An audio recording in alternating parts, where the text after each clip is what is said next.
all into one. And so I actually came about it like when I was learning one for my classes, but two also like trying to study for the MCAT.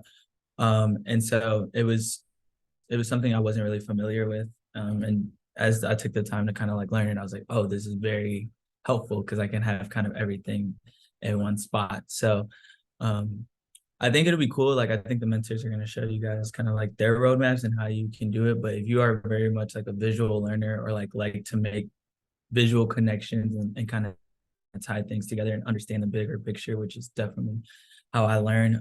Traverse is great. I know there's like some new updated features, so it even looks different from how it did even like a week or two ago.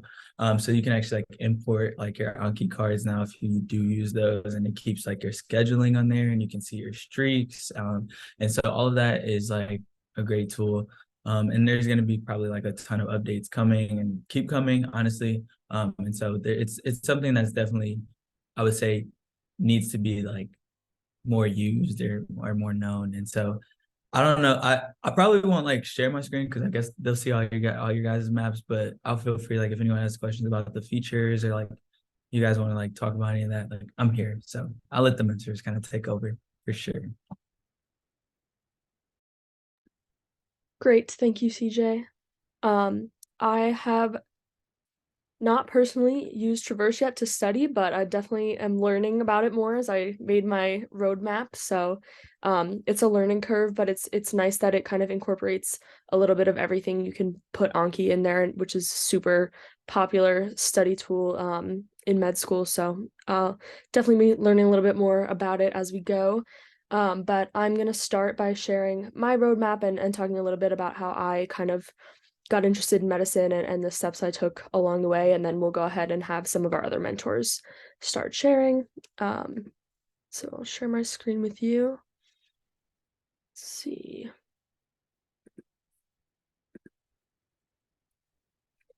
Okay.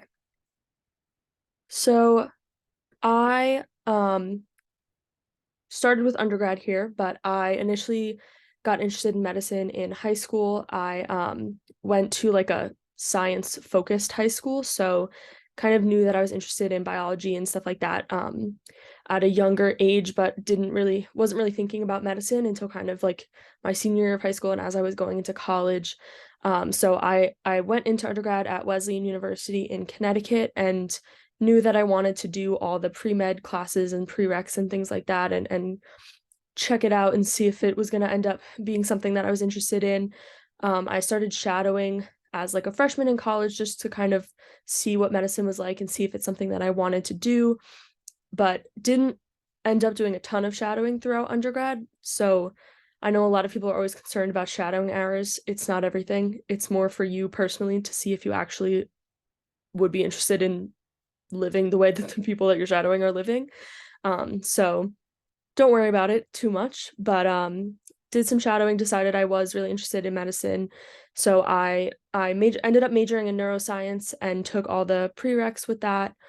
I did some research in a psychology lab and I actually got to work at a local psychiatric hospital and interview patients there, and working in that kind of more clinical setting made me really interested in continuing to work with patients in the future, so that kind of solidified my interest in medicine. I also was on the equestrian team in college and ended up being the captain of the team there, and that was an awesome way to do something non-medical and uh kind of take my mind off things because I, as you all know, the pre-med courses can be a lot at times. um and then for in terms of community service, I did this science outreach program where we got to teach science lessons, hands-on science lessons at local elementary schools, and I really enjoyed that and enjoyed the kind of teaching and mentorship aspect of that, and um, is part of why I kind of wanted to continue doing those types of things and led me to Teach As You Learn eventually. Um, and then after graduating college, I graduated in 2020, so right into COVID, so it was not the most fun time initially. I actually decided to take my MCAT earlier than I had planned because I didn't have much else going on.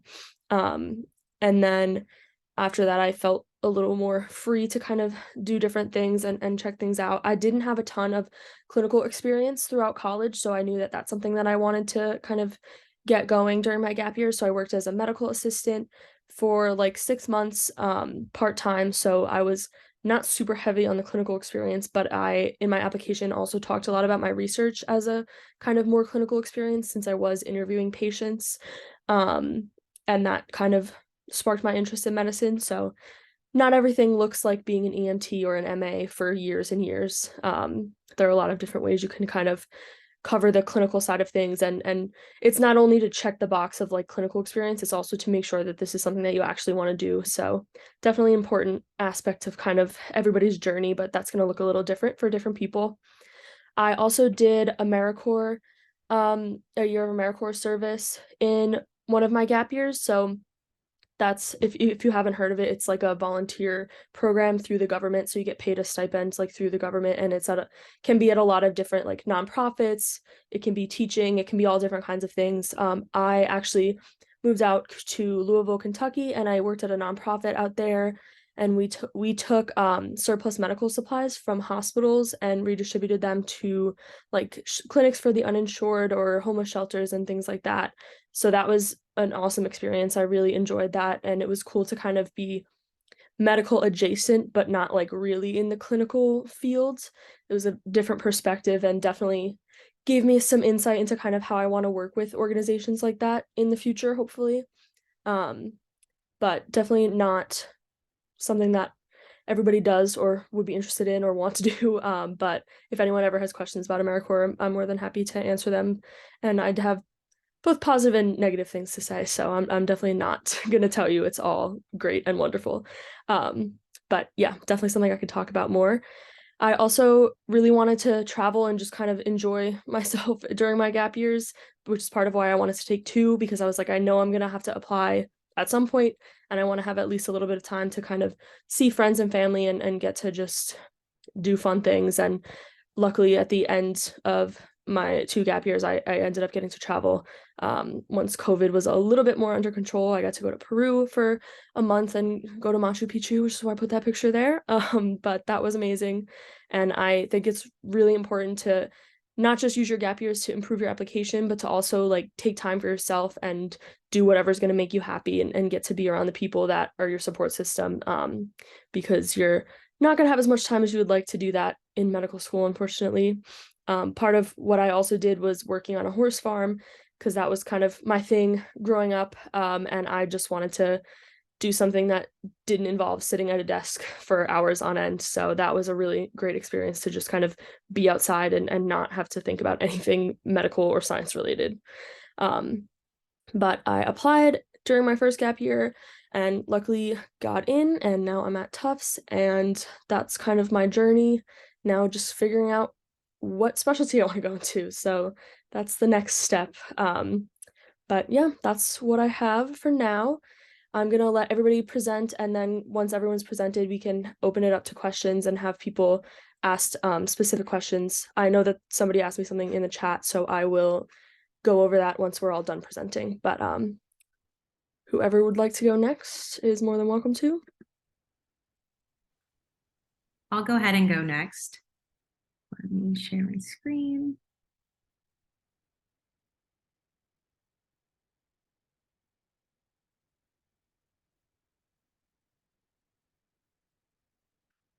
All right. Can you guys see my screen?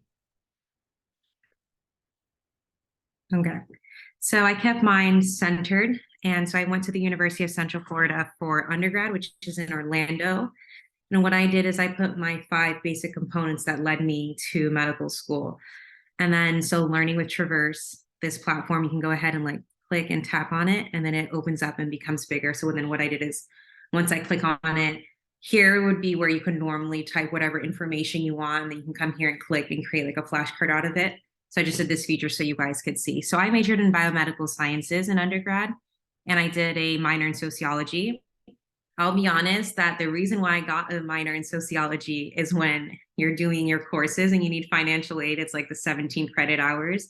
I was like, oh, well, I'm already doing Orgo 1 and Physics 1 and Gen Chem 1. And I was like, I need something in here that like, I can't take another science class. So that's why I picked up sociology as a minor, which I'm very thankful for because I took the MCAT right when they made the change and added sociology, but I didn't know that at the time. So then it just ended up working out really well for me that I did have a lot of sociology classes underneath my belt, and it helps me in that section and in cars really well. So then next, I'll go counterclockwise. I'm always that person. I go do everything the other way. So volunteer experience, I think it's important to just try different things so that you can see what you like, as Juliana mentioned. So my two main things that I did were volunteering at Florida Hospital Altamont and Harbor House, Florida. And so at Florida Hospital, I worked in the baby nursery unit. So this is where the babies came after when they were healthy. So I was not in the NICU. And so here we just prepared the room for the baby and the mother. I answered call light. So that's just whenever the mother needed something. And really here, I wasn't really working with a doctor. I worked with nurses, which you'll learn to appreciate in your career of medicine as you're going through. There's so much to learn from the nurses. They know everything in the hospital, where everything is, and they really help you out. So always be super nice to the nurses, and you can truly learn so much from them. It's important not to have that mindset as a med student. Well, I'm going to medical school, I want to learn from a doctor. There's nothing that a nurse can teach me, because that's certainly not true. And this was honestly my most meaningful experience that I had in undergrad that led me to the career that I want to have now. Is I volunteered with Harbor House, Florida. And so this is an organization that creates academic, shelter, and like extracurricular activities for children who are survivors of child abuse and child neglect. And so throughout this organization, you go and sometimes you meet some of the parents. So those were from like child abuse or child neglect from another family member. And so the mother and the children would be at these places, and you hear terrible stories, of course. And then it really, you hear people's stories, and unfortunately, people have the scars of their journey on them. And this is what really drove me into plastics. And this is how I started shadowing a plastic surgeon. And I realized there's more to plastic surgery than what we see in society, or like the negative, stereotype we have of, oh, it's to enhance features. Plastic surgery, I want to do reconstructive trauma plastic surgery for those who are victims of domestic violence. I should say those who are survivors of domestic violence, car accidents, war veterans. And so that's really, here is where I learned that experience, and then really took me full circle. In terms of research, so I got this through my minor in sociology. I wanted to reflect the change that medical community was trying to do with incorporating sociology. So I did that. So my research that I did in undergrad was, how does the support of loved ones positively impact their remission and survival rate of cancer survivors? So I integrated a science component with a sociology component, and I put my goal was here, and I integrated those two subjects, and I did this doing meta-analysis. So I used one of my sociology professors as my head author and doctor supervising the whole case, and pulled different research articles presented at our research symposium and local conferences in Orlando, Florida. My clinical experience, so the two main ones here that I put were the Southwest anesthesia and pain management. Again, this connects to the connection that I had at Harbor House, Florida. So patients here, unfortunately, sometimes have chronic lifelong issues as a result of their experiences. So I got connected with this physician through that platform at Harbor House. And then Altamont Springs was just an urgent care that I did. And I learned a lot there. So it's just an urgent care, but you see people who come in who should go straight to the ER because they need something. They unfortunately, they come there. And so I learned a lot there, and I learned how to triage. And because it was smaller, I got to have a lot of hands-on experience that I probably wouldn't have had at a hospital, just because I was only at the time the second or third year or fourth year in undergrad. And then lastly, leadership experience here. So the main thing, and I still do this now, but now instead of being under the umbrella of the STEM Ambassador Program, which stands for Science, Technology, Engineering, and Mathematics, in undergrad, I'm now carrying this and doing this on my own, where I go to local high schools. And so this is actually a passion of mine, to go to local high schools and grab students when they're young and teach all the different things that you can do in the STEM field, specifically medicine. I believe that sometimes it's hard to become something that you don't see. So I especially like to go to underprivileged high schools and grab those students and just be like, if I can do it, you can do it, and share the story. I don't come from a family of physicians, so that can be intimidating. I don't know the route. I don't have an older sibling who did this. I don't even have a friend that I can like do this. But then you come and you try to teach them, this is what it looks like. This is what it is, sharing the honesty of the process. And so this is truly a passion of mine, which is like why I like to mentor even here on this platform as med students to pre-meds, and just giving you the truth and most importantly, motivating you that you can do it, but also being honest that there's going to be bumps in the road. I like to say that in the beginning so that people don't think that as soon as there is a bump in the road, this must not be for me. No, it still is. Reach out to people who will help you get over that hump and continue on this plan that you have. And then this is just here. So on something I learned on Traverse, you can have little arrows and then bigger arrows that show more significance. So the reason why this arrow is the biggest, because that's the whole purpose of all this, right? Pre-med to med school. So that's my biggest arrow, where I am now at Trinity School of Medicine. I'm a third-year medical student, and my field of interest is trauma reconstructive plastic surgery. And that's my roadmap to medicine.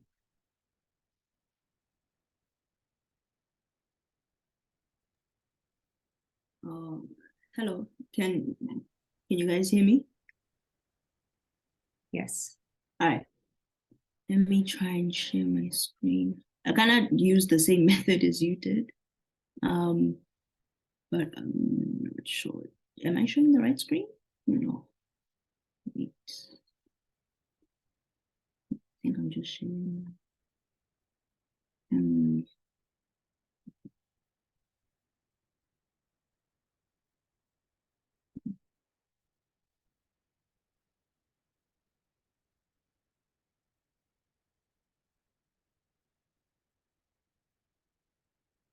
Still not showing, right?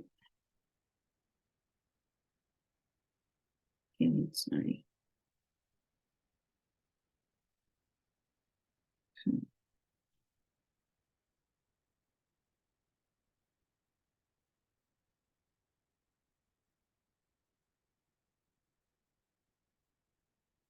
Can you guys see it now?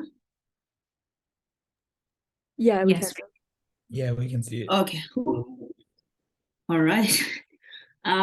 So I kind of followed the thing I saw and added gap year here. So we'll just go like that, I guess. So I'll start with shadowing. So my shadowing experience actually started when I was in my last year of nursing school, going into medical school.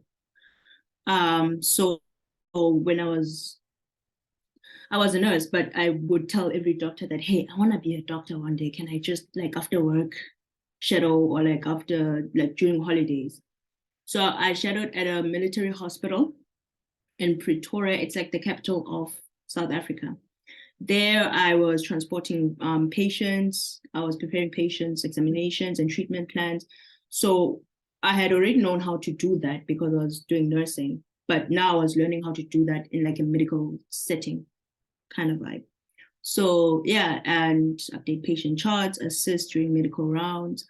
Then with this one, shadowing surgical doctors, I started doing that every time I had an opportunity to go back home, which was I think twice. And also here in China, where I'll observe consultations, I'll participate in like taking vital signs, observing pre and post-ops.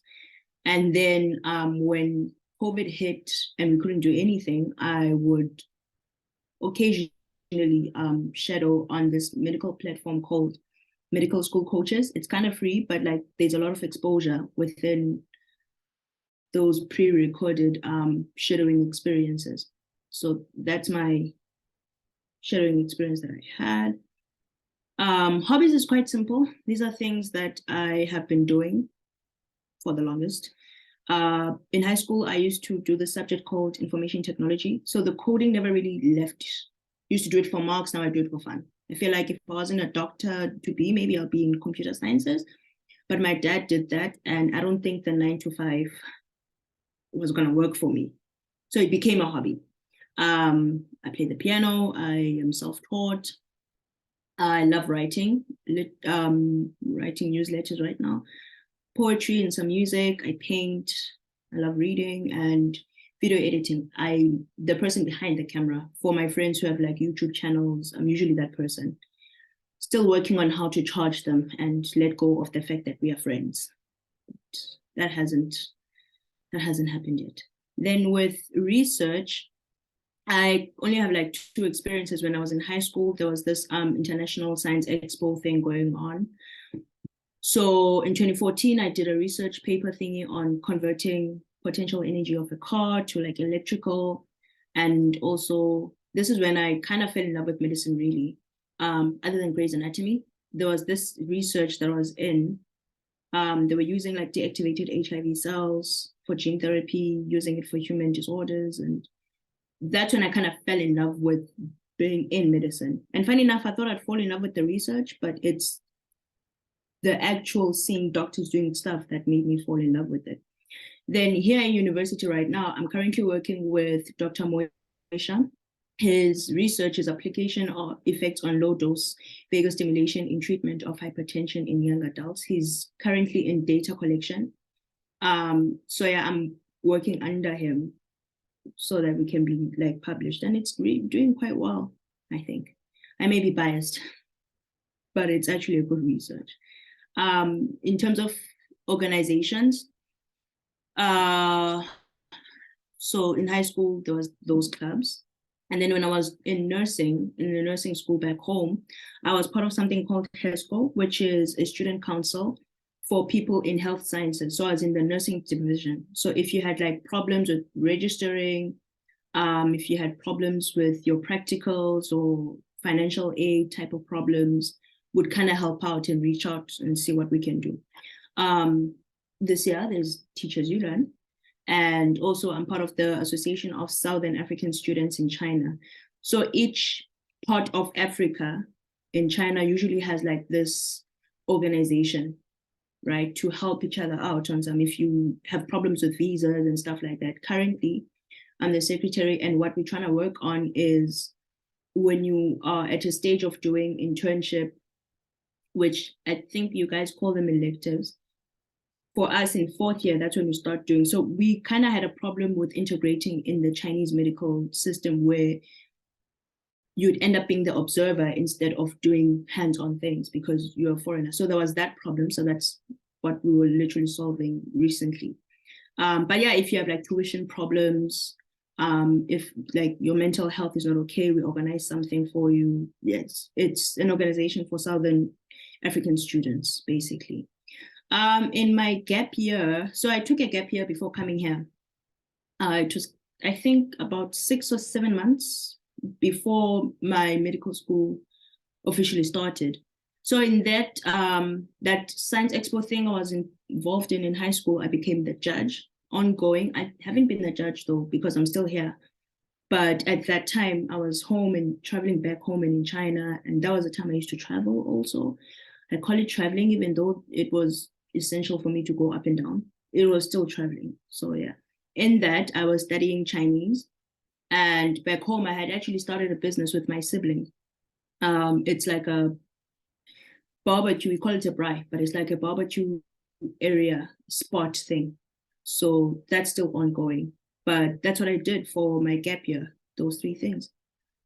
And yeah, that's it. I hope this made sense.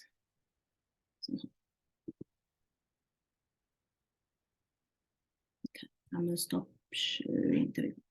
It stopped, yeah?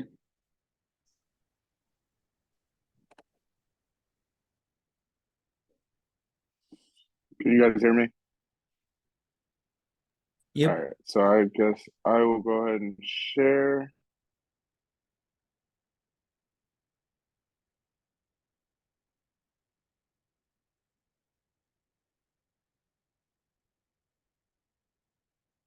Can you guys see my screen? Yeah, we can. All right, cool. All right, so my pathway to medicine kind of started. I was that stereotypical athlete who had kind of an injury. But I basically was having a season-ending surgery back in my junior year of high school. And back then, if you would ask me like what my number one goal was, it was to play college football. I'm at a high level, and so that dream seemed like it was being crushed. And this is actually a picture of me on a visit where I was kind of told, "Hey, since you had shoulder surgery, we're basically gonna pull this offer from you." And so going through that surgery was something that really changed my view on medicine. And I was always interested in sciences, but this kind of helped push me to like want to explore medicine more. And so later, I went to Davidson College for undergrad, and that really kind of shaped a little bit where I was on that pre-med journey, still kind of figuring out what that meant, figuring out all that was required because I had zero clue, zero background with knowing what that would require of me. So I just kind of jumped into some campus leadership. Basically, decided to join a fraternity. Decided to get involved in other things on campus, like our union board, get involved with search committees, different opportunities that just allowed me to kind of learn how to be a better leader because I didn't know exactly what that meant early on. And then I, like everybody else, I'm sure I connected with our pre-med office. As much as I like have gripes with our pre-med office at Davidson, I knew that at some point I would need them. And having a good relationship with them could help me down the line. I use being a student athlete at Davidson as kind of a way to figure out how I was going to manage doing and accomplishing all these things. While I was there, I kind of wanted to figure out what this meant. Like, how was I going to balance all of these things? Was I going to be able to knock out requirements? And oftentimes that meant a lot of student athletes, we can't knock out everything, right? Like I don't have ample time to shadow, things like that. So I didn't have tons of shadowing while I was in undergrad because of that. I got some through like our team doctors and things like that, but it was more so I was a patient most of the time when I was interacting with medicine. And then I got involved with our MAPS, which was our Minority Association of Pre-Med Students, and just kind of learning and gaining mentors. What I really realized was I don't know a lot about what it meant to be a pre-med. I think there's a lot of like tips and tricks that can help you along the way with like simple things like knowing what classes to take, depending on what school you go to, can be huge, right? Like, do I take physics at my school? Do I not? Do I take it over the summer? Do I take Orgo somewhere else? Things like that were always big. And then I wanted to get involved in volunteer work. And like other people said, that volunteer work was both in the hot, like in healthcare and not healthcare. For me, it was big. I just wanted to like dive deep into like serving the community and figuring out what my purpose was. So I did volunteer at a rehab medical center, which was like super cool and super interesting. Working with an older patient population really showed me like kind of how that would look if I went into something where I'd be working with them. But then I just got involved in a ton of other things that were important to me. I think a lot of times it was a lot of the things I picked were things that were important. So Big Brothers Big Sister was another one, which was just learning how to be a good mentor, which I think takes time. Like I learn every day through people I mentor and people that mentor me. And so I think that's huge and important. And then one of the biggest things I would say in my time at Davidson was involvement in summer research programs. It just allowed me to explore. It was like huge for my exploration phase of things. I didn't know, like, yeah, I'm pre-med, but what does that mean? Majored in bio, and so I was like, if I'm gonna major in bio, like, am I stuck down this like pre-med pathway and stuff like that? So figuring that out. So my first summer, I just did a program at Davidson called Research and Science Experience, which just kind of allowed me to get immersed in what research was. Not like huge on like you're gonna get a ton out of this, just more like learning good research habits, learning how to conduct research, learning how to do posters, small talks, and things like that. And then my second summer, I realized like I don't have a ton of time to get in the clinic, and I don't have a ton of time to explore with like people. I knew I was passionate about orthopedics, but like, is that a real thing? Let me see this from the side of not being a patient. And so I wanted to experience that was kind of cool and immersive that I would be able to see some orthopedics, and also get some research done and learn and get a mentor. And for me, that was huge because I gained a huge mentor who ended up being a letter writer for me. And spent the summer up with him in Chicago. And now that I'm out in Wisconsin, we connect anytime I'm like coming up or stuff like that. So it's nice and super cool to have. And then my last summer, I didn't know what I wanted out of my last summer originally. To be completely honest, I was trying to figure out like I think your last summer as an undergrad is super hard because if you're in medicine, everybody around you is like doing things that, hey, this is going to land me a job afterwards. And if you're planning on taking a gap year, you have zero clue what a gap year employment may look like, or if you're doing a postdoc or stuff like that. So I just wanted to do a program where one, I was going to get some mentorship. Two, I was going to learn some skills that really could help me. Like if I wanted to do research in my gap years, could this possibly swing into a job offer, things like that. So I did the Colorado Denver School of Medicine's GEMS program, which was cool because I also got exposed to neonatology. I really got to see the NICU, which is something that is it's a special place. And learning about it helped me a lot and shaped a kind of different aspects, and it also helped me like with resources. And that wasn't their letter writer for me; it was my mentor there. And then shortly after undergrad, I went to start my gap years at Emory Orthopedics. I did research and had a great time. Was basically involved in a part of a great team and kind of had a lot of fun there. And realistically, wanted huge mentorship. That was something that was huge for me. I also wanted to improve my application in terms of like, okay, if I say I'm passionate about research, like I kind of want to start doing some research and getting publications. And if I'm interested in orthopedics, it's a good time to do it. And I just wanted guidance, right? Like I had no clue how to get into orthopedics fully. Um, and I also I didn't want to be strictly research. Like as much as I talk about research, like I wanted to be in the OR and wanted to see like, hey, let me see some really cool things.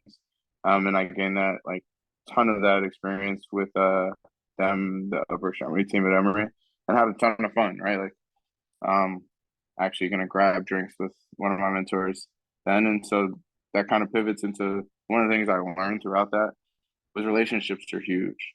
Um, Lawrence Garvin on the left in this picture as a third year medical student at Howard. And then these are like the two past and past presidents of the AAOS Orthopedics Academy. And so it was super cool to kind of, meet with them and connect. But relationships are everything throughout this journey. I've learned that because they influence different aspects. So I'll circle back to that in a second after I kind of talk about some of the other nitty gritty things in my gap years. Like Juliana, I wanted to be able to travel, so I didn't put this on here yet, but like traveling was huge for me. But I also wanted to explore some other passions, right? Like I want to see like I just retired from football from a concussion issue, but like I wanted to explore like coaching little kids, and so um, that was probably one of my highlights of my gap year, getting to coach a team. Especially because if you look at this picture, probably none of them are paying attention to anything we're saying to them. And that's always a fun experience. Like working with kids will keep you 100% on your toes. And it was always fun. And we had a ton of fun as a team. And I miss them a lot. But then obviously I had to take care of things like the MCAT and applications. And so some of my favorite resources for that was just UWorld, AAMC questions. And then for secondary resources, I like if I didn't understand questions, things like that, I went to Kaplan and Khan Academy for some videos and things like that. But circling back to relationships, one of the things I didn't talk about was the relationships I had throughout all this is what kind of helped me get to the point of where I am now or getting my white coat at MCW this past year. It was a huge part. One of my mentors now is actually in his hand fellowship, and I actually helped rank him for his hand fellowship when he was at Emory. So it was really cool to see him now because he is my mentor and attending at MCW. And so we spend a lot of time hanging out in the OR and his clinics and things like that. And just to say, like, relationships are a huge part of this. A lot of these people you encounter are going to be your colleagues, letter writers, things like that, and they're super important. And the relationships you even form in Teach As You Learn, right? Like the reason why part of Teach As You Learn works so well is because I may not be able to know something, but somebody around me may know it, and I can use them as a resource to kind of help me. And then vice versa, right? Like if you do know something or you know somebody and somebody wants to connect with, then use that resource. So I'm done.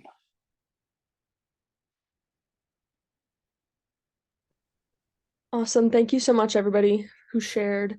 As you can see, there's a lot of different options and a lot of choices you can make kind of throughout this path and how you want to do all the things that everybody's kind of expected to do to some extent and get to explore in your own way. And there's no right way to do things or wrong way to do things. So we just kind of wanted to share a little bit of that.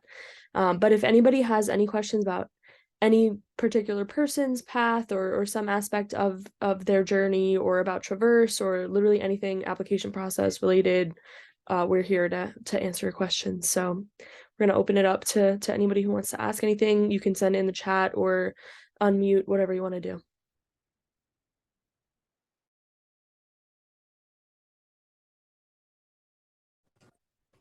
Can you guys hear me? Hi, I was just gonna ask, what is the best way to like ask or get chatting hours? Like, how do you go about asking a doctor or a clinic to get in there? I'll take that question. So the easiest way I always tell people to start is your local family med doctor, whoever's a doctor in your family, because they usually know you, they know your parents, and there's already a relationship there, or even your pediatrician. And you can just start that way, just even if that's not the field you want to go into, a family med or pediatrics, just so you can have some sort of experience. And then also speaking to them and say, hey, I think I'm interested in emergency med, or I think I'm interested in radiology. You'll quickly see that the medical community is a very small community, and every doctor knows every other doctor in that area, and they're friends with them. It could even be their spouse. It could be their old classmate from medical school. And then you just keep getting connected. And then once you make a connection, it's this domino effect, and you're just connected to everybody. You have access to so much more. Does that help a little? Okay. Yeah, and I'll just Thank you. add to that and say another great resource if you have it near you is if you have an academic medical center, use that.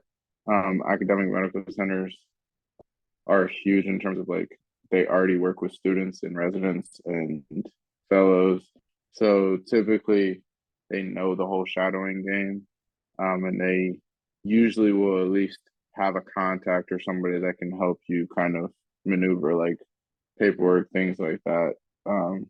So just use that as another resource.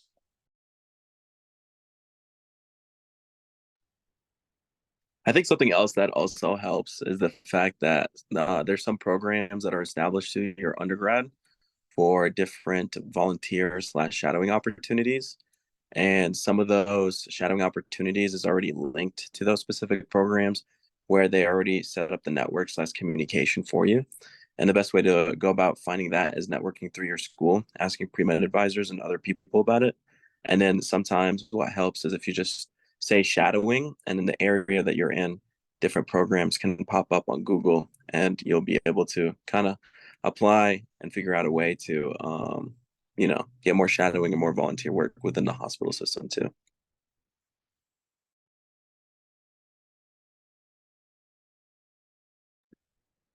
We have a question in the chat asking about how study strategies changed going from college to med school. For me personally, I think for a lot of people, you have a lot less time in med school to study than you did in undergrad because there's so much more information in such a short period of time.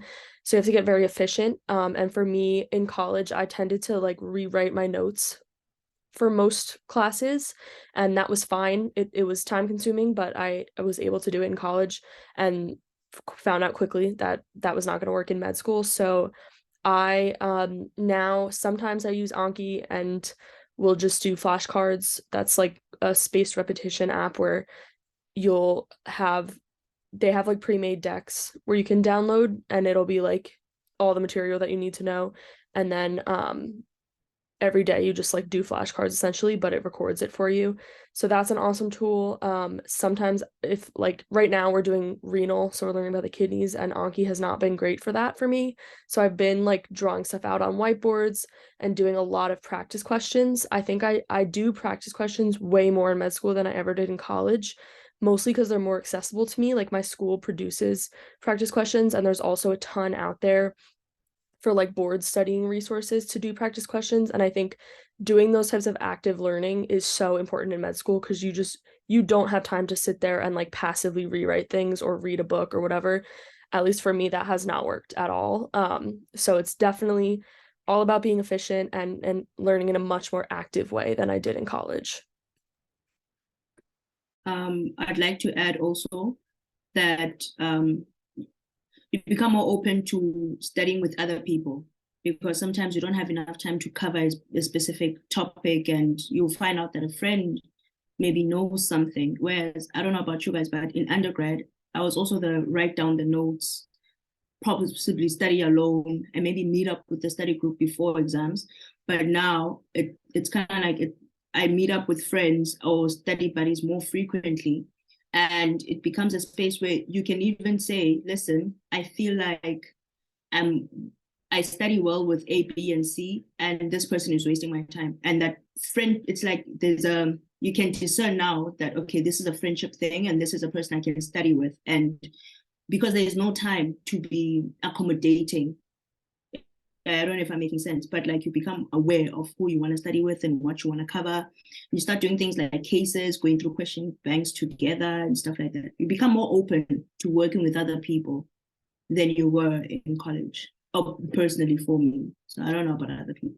That also changes, and it took me by surprise, because I was usually a loner. I was like, I'm going to cram this on my own. If I work with someone, what if, those things go away.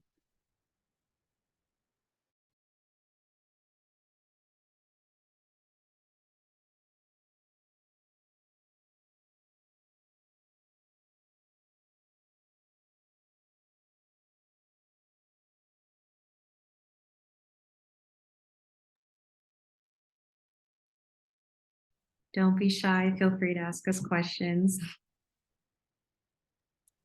Somebody asked this earlier, but I don't know if they're here anymore, but I think it's helpful to address it anyway. Somebody had asked in the chat about the importance of GPA, because it's something that people get really stressed about, really anxious about throughout college, and any like post-bac programs and things like that. GPA and MCAT and stats like that, the point of them is to show schools that you can handle like the academic rigor of med school.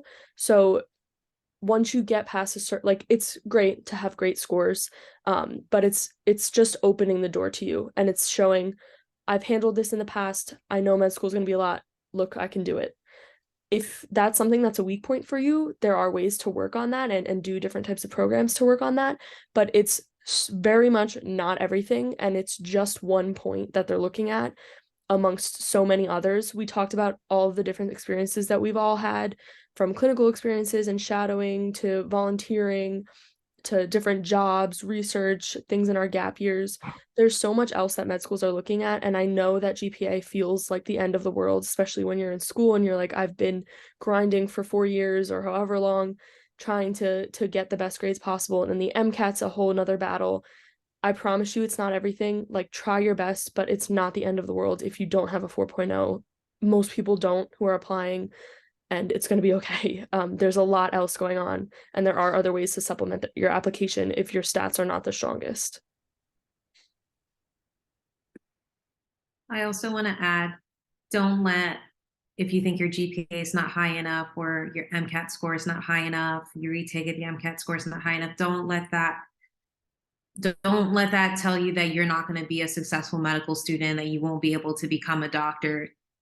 Please, I know it's so hard because they tell us don't worry about these things, but this is the biggest filter in which they're using it to separate us or say you'll be successful in this field versus this field. Don't look at it like, if I have a 3.1 or less, or that means I'm not going to make it in medical school. If I can't handle undergrad, how am I going to handle medical school? You can do it. I mean it. I didn't do well on my MCAT, and I did very well on my step one. I'm doing very well on my shells. And I'll be honest, and I always say this to people just to motivate people, because I know these scores are so mentally exhausting on us students. And that's why I'm vulnerable enough to always tell people, you guys, I got a 496 on my MCAT and I didn't even retake it because I knew that that was the best that I could do. I already paid $3,000 and did a prep course. And I also, my advisors told me, they're like, you're never going to get into medical school. And even if you do, you won't pass the exam. You're going to be one of those 4% who doesn't pass a step one.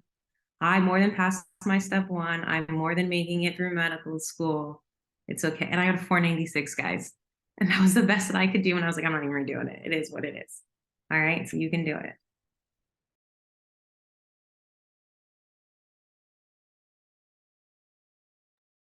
So I was actually gonna throw in a question here, especially like for like non-traditional students. It sounds like a lot of us took like gap years.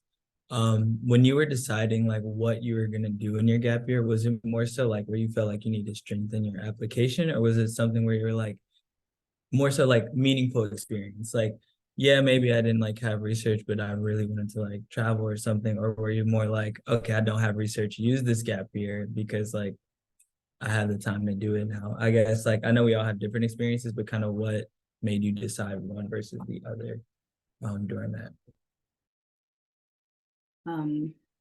Okay. Well, a bit of both.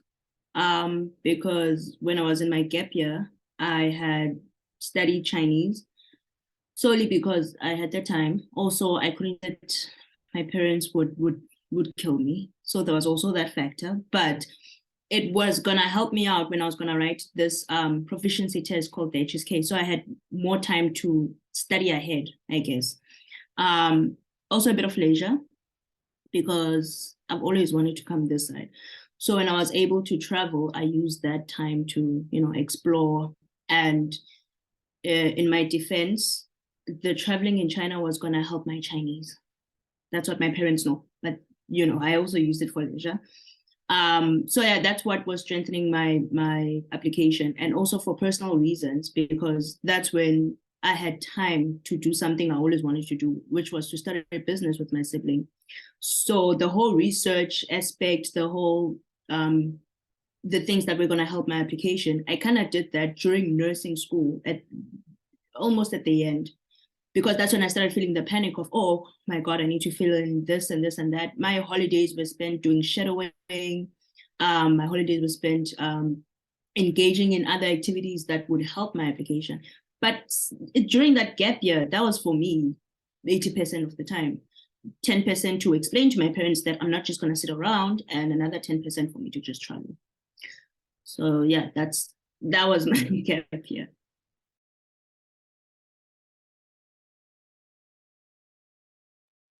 I think for me it was also a combo. I don't know how helpful that answer is, but I definitely was like, I planned on taking multiple gap years from the beginning. I was like, I cannot go straight through. I need a break mentally. So like, and my initial reason was just because I was like, I don't want to be in school for a little while and just like have a minute to not have to study. And then I kind of I was like, I need to do like something that's at least somewhat productive in some way. I didn't want to like be in a lab. I didn't want to be studying or doing any type of research. So for me that was AmeriCorps, because I was like, this is kind of something I'm passionate about. I wanted to work with nonprofits. I wanted to do that type of like more service oriented work. And it also gave me the chance to move somewhere new. So that's why I chose to do that instead of something a little more like medical or clinically oriented. And I also like had the second year of that to kind of do things that were completely not medical related and just have time to myself and get to like see family and friends. So definitely any reason to take a gap year is a good reason, in my opinion. You can do all different kinds of things. Like, it's not like you're going to sit around and do absolutely nothing. Whatever you're doing is going to be valuable and something that you can talk about if it's something that you're interested in. So Yeah, I would echo all of that. Use your gap year. Like gap year was probably the best thing, and COVID ended up forcing me to take a third year. And I kind of got lucky. The position I was in, the relationship I formed with my bosses to be like, hey, We all decided I needed to take the third year because I didn't know what the application was gonna look like with COVID. Um, but it was, I mean, it was huge, right? Like you got to do so many different things, right? Like I probably wouldn't have picked up coaching like kids football. I wouldn't have picked up the things. I wouldn't have found the things that I like to do outside of like medicine. Like I tell people all the time, like I even tell my family, like med school is something I do. It's not who I am. It'll never be who I am. Um, there's so many different aspects that I think not going straight through allowed me to do. It allowed me to live as an adult, which is like a huge thing. I don't think people realize like undergrad, they still treat you like people think it's adulthood. It's not real adulthood. Like things are still very structured. When you got into the real life and you're like starting to figure out like how to pay taxes, how to like I own a house, so like when stuff breaks, like things go awry and nobody tells you how to live the game of life. And the game of life is very different. And trying to do med school and life at the same time. For me personally, I commend anybody who's doing that. Like at my classmates that go straight through, I commend them. Um, Sometimes we joke with them because it's tough, right? Like they just don't understand everything of that aspect, so they have to figure some of that out while they're going through this change. And my gap years allowed me to do that while still allowing me to have fun. So it's a mix of all of those things, right? Like, yeah, you want something to do, but you'll find like what you can do and talk about. Like, don't focus strictly on the like, I need to be able to do something I can talk about on an application. Do something that you want to talk about, right? Like, I just wanted to be in an OR, and my job gave me an excuse to be in an OR and see like really cool things, and learn from orthopedic surgeons. And so that's why I did that, right? Like I liked research, but I liked research because of who I was doing it with, right? Like I liked it because they were realistically helping me and mentoring me, and we just had a lot of fun. So I think that's the huge thing. And draw what you want from your gap years and try not to sacrifice those things and see if they align with whatever you're applying towards. Because it's all about goal alignment at the end of the day.